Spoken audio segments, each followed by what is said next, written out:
ಎಲ್ಲರಿಗೂ ನಮಸ್ಕಾರ ಸ್ನೇಹಿತರೆ, ಜಸ್ಟ್ ಫಾರ್ ಲೈಫ್ ಚಾನಲ್ಗೆ ಸ್ವಾಗತ. ಈ ದಿನ ನಾವು ಮಾಟ ಮಾಡಿಸಿದಲ್ಲಿ ಕಂಡುಬರುವ ಲಕ್ಷಣಗಳು ಮತ್ತು ಪರಿಹಾರಗಳನ್ನು ಈ ವಿಡಿಯೋ ಮುಖಾಂತರ ತಿಳಿಯೋಣ. ಸ್ನೇಹಿತರೆ, ಈ ವಿಡಿಯೋ ಅರ್ಥ ಆಗಬೇಕಂದ್ರೆ ಕೊನೆಯವರೆಗೂ ನೋಡಿ, ಕೊನೆಯಲ್ಲಿ ಒಂದೇ ಒಂದು ಲೈಕ್ ಮಾಡಿ, ಹಾಗೆ ಸಬ್ಸ್ಕ್ರೈಬ್ ಮಾಡ್ಕೊಳೋದನ್ನು ದಯವಿಟ್ಟು ಮರಿಬೇಡಿ. ವಾಮಾಚಾರ ಪ್ರಯೋಗ ಎಂಬ ಪದವೇ ಹೃದಯದಲ್ಲಿ ದಿಗಿಲು ಹುಟ್ಟಿಸುವಂಥದ್ದು.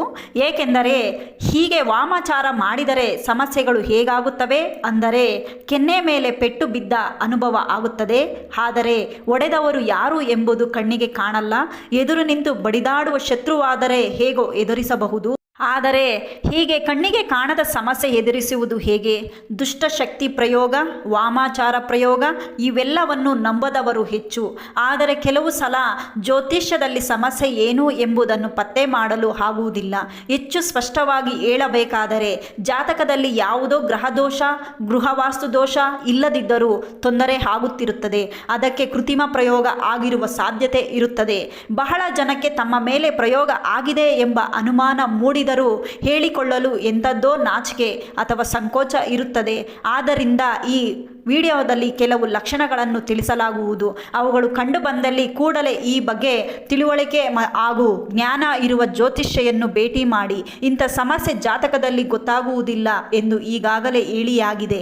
ಪ್ರಶ್ನೆಶಾಸ್ತ್ರದ ಮೂಲಕ ಅದನ್ನು ತಿಳಿದುಕೊಂಡು ಶಾಶ್ವತವಾದ ಪರಿಹಾರ ಮಾಡಬೇಕಾಗುತ್ತದೆ. ಇದರಲ್ಲಿ ಮೊದಲಿಗೆ ವಾಮಾಚಾರ ಪ್ರಯೋಗ ಆಗಿರಬಹುದಾದ ಲಕ್ಷಣಗಳನ್ನು ತಿಳಿದುಕೊಳ್ಳೋಣ. ಮುಖದಲ್ಲಿ ವಿಕಾರತೆ ವಾಮಾಚಾರ ಪ್ರಯೋಗ ಆಗಿದೆ ಅಂದರೆ ದೈಹಿಕ ಬದಲಾವಣೆಗಳು ಮೊದಲು ಹಂತದಲ್ಲೇ ಗೋಚರವಾಗುತ್ತದೆ. ವಿಪರೀತ ಕೂದಲು ಉದುರುತ್ತದೆ, ಮುಖದಲ್ಲೊಂದು ವಿಕಾರತೆ ಕಾಣಿಸುತ್ತದೆ. ನಿತ್ಯವೂ ಗಮನಿಸುವವರಿಗೆ ಈ ಬದಲಾವಣೆ ಬಹಳ ಬೇಗ ಗೊತ್ತಾಗುತ್ತದೆ. ಜೀವಕಳೆ ಅಂತ ಏನು ಹೇಳ್ತೀವಿ ಅದು ಇಲ್ಲದಂತಾಗುತ್ತದೆ. ಊಟದಲ್ಲಿ ಕೂದಲು ಸಿಗುವುದು, ಊಟದಲ್ಲಿ ಪದೇ ಪದೇ ಕೂದಲು ಸಿಗುತ್ತದೆ. ಇದು ಯಾವ ಪರಿಯಲ್ಲಿ ಅಂದರೆ ಖಂಡಿತ ಅನುಮಾನ ಮೂಡುವ ಮಟ್ಟಕ್ಕೆ ಇರುತ್ತದೆ. ಆಹಾರದಲ್ಲಿ ಆಗೊಮ್ಮೆ ಈಗೊಮ್ಮೆ ಅಪರೂಪಕ್ಕೆ ಕೂದಲು ಸಿಗುವುದು ಬೇರೆ. ಆದರೆ ವಾಮಾಚಾರ ಪ್ರಯೋಗ ಆಗಿದ್ದರೆ ಅದರ ಪರಿಣಾಮವೇ ಬೇರೆಯಾಗಿರುತ್ತದೆ. ಪೊಟ್ಟಣ ಕಟ್ಟಿದ ಕುಂಕುಮ, ಮನೆಯಲ್ಲಿ ಬಳಕೆಯಾಗದ ಸ್ಥಳದಲ್ಲಿ ಪೊಟ್ಟಣ ಕಟ್ಟಿರುವಂತೆ ಕುಂಕುಮ, ಅರಿಶಿನ, ನಿಂಬೆಹಣ್ಣು, ಗೊಂಬೆ ಭಸ್ಮ, ದಾರ ಸುತ್ತಿಟ್ಟ ಮಡಕೆ, ಸೂಜಿ ಚುಚ್ಚಿದ ವಸ್ತು, ಮೊಟ್ಟೆ, ಮೆಣಸಿನಕಾಯಿ ಪದೇ ಪದೇ ಸಿಕ್ಕರೆ ಖಂಡಿತ ಈ ಬಗ್ಗೆ ಒಂದು ಅನುಮಾನ ಮೂಡಬೇಕು. ಏಕೆಂದರೆ ಇವೆಲ್ಲ ವಸ್ತುಗಳು ಕೃತ್ರಿಮ ಪ್ರಯೋಗದ ಮುನ್ಸೂಚನೆಗಳಾಗಿರುತ್ತದೆ. ಮನೆಯಲ್ಲಿ ಗಂಡ ಹೆಂಡತಿಯ ಜಗಳ, ಹರಿವಿಗೆ ಬಾರದಂತೆ ವಿಪರೀತ ಸಿಟ್ಟು ಬರುತ್ತದೆ.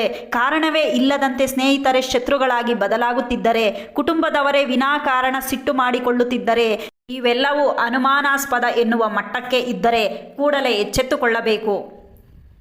ಗುರುತಿಸಲು ಸಾಧ್ಯವಾಗದಂಥ ಸಮಸ್ಯೆ, ವ್ಯಾಪಾರವೋ ವ್ಯವಹಾರವೋ ದಿಢೀರ್ ಆಗಿ ಮೇಲಿಂದ ಮೇಲೆ ನಷ್ಟ ಕಾಣತೊಡಗಿದರೆ, ಕೈಗೂಡಬೇಕಾದ ವ್ಯವಹಾರಗಳೆಲ್ಲ ಕಾರಣವೇ ಇಲ್ಲದೆ ಕೈ ಕಚ್ಚಿದರೆ, ಗುರುತಿಸಲು ಸಾಧ್ಯ ಆಗದೆ ಸಮಸ್ಯೆ ಸೃಷ್ಟಿಯಾಗಿ ಜಾತಕದಲ್ಲಿ ಯಾವ ತೊಂದರೆಯೂ ಇಲ್ಲ ಎಂದು ಖಾತ್ರಿಯಾಯಿತು ಅಂದರೆ ಕೃತ್ರಿಮ ಪ್ರಯೋಗದ ಅನುಮಾನ ಮೂಡುತ್ತದೆ.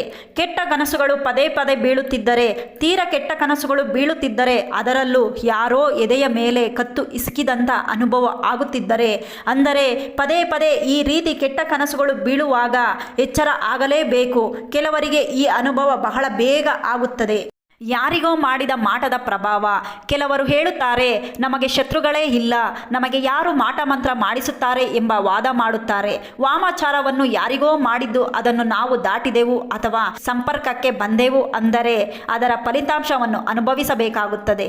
ಸ್ನೇಹಿತರೆ, ಪ್ರಶ್ನೆಶಾಸ್ತ್ರ, ಕವಡೆಶಾಸ್ತ್ರ ಅಥವಾ ತಾಂಬೂಲ ಶಾಸ್ತ್ರ ವಾಮಾಚಾರ ಪ್ರಯೋಗಕ್ಕೆ ಪರಿಹಾರ ಏನು ಎಂದರೆ, ಇದು ಪ್ರಶ್ನೆಶಾಸ್ತ್ರ, ಕವಡೆಶಾಸ್ತ್ರ ಅಥವಾ ತಾಂಬೂಲ ಶಾಸ್ತ್ರದ ಮೂಲಕ ಕೃತ್ರಿಮ ಪ್ರಯೋಗ ಆಗಿದೆಯೇ ಎಂಬುದು ತಿಳಿದುಕೊಳ್ಳಬೇಕು.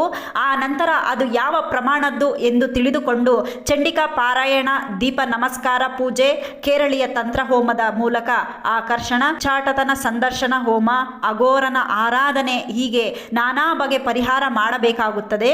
ಶಾಶ್ವತ ಪರಿಹಾರವಾಗಿ ರಕ್ಷ ಹೋಮಗಳನ್ನು ಮಾಡಬೇಕಾಗುತ್ತದೆ. ಈ ಬಗ್ಗೆ ಜ್ಞಾನ, ಪಾಂಡಿತ್ಯ, ತಿಳುವಳಿಕೆ ಇರುವವರ ಬಳಿಯೇ ತೆರಳಿ ನಿಮ್ಮ ಸಮಸ್ಯೆ ಪರಿಹರಿಸಿಕೊಳ್ಳುವುದು ಉತ್ತಮ. ಸ್ನೇಹಿತರೆ, ನಿಮ್ಮ ಜೀವನದಲ್ಲಿ ಈ ಥರದ ಘಟನೆ ಏನಾದರೂ ನಡೆದಿದ್ದರೆ ನಮಗೆ ಮೆಸೇಜ್ ಮಾಡಿ. ಸ್ನೇಹಿತರೆ, ಈ ವಿಡಿಯೋ ಕೊನೆಯವರೆಗೂ ನೋಡಿದ್ದಕ್ಕೆ ಧನ್ಯವಾದಗಳು. ಯಾರೆಲ್ಲ ಸಬ್ಸ್ಕ್ರೈಬ್ ಮಾಡ್ಕೊಂಡಿಲ್ಲ ದಯವಿಟ್ಟು ಸಬ್ಸ್ಕ್ರೈಬ್ ಮಾಡ್ಕೊಳ್ಳಿ. ಇನ್ನಷ್ಟು ವಿಡಿಯೋ ಮಾಡೋದಕ್ಕೆ ದಯವಿಟ್ಟು ಪ್ರೋತ್ಸಾಹಿಸಿ.